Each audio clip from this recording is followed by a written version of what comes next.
शिक्षण संस्था चालकांना वारंवार खंडणी मागणाऱ्यांविरोधात चंदनझिरा पोलीस ठाण्यात गुन्हा नोंदवण्यात आलेला आहे।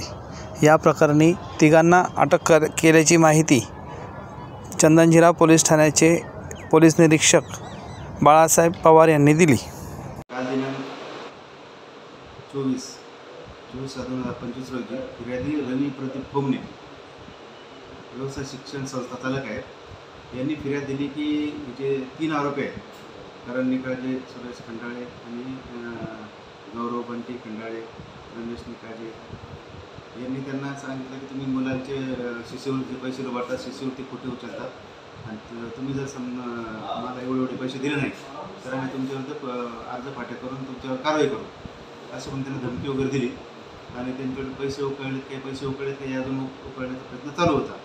त्यानुसार पोलीस स्टेशन चंदनझिरा येथे फिर्यादीच्या फिर्यादीवरून गुन्हा रजिस्टर नंबर 290/25 कलम 308(5)(3)(5) भारतीय न्याय संहितेनुसार गुन्हा दाखल झालेला आहे। 3 आरोपींना अटक करण्यात आलेली आहे।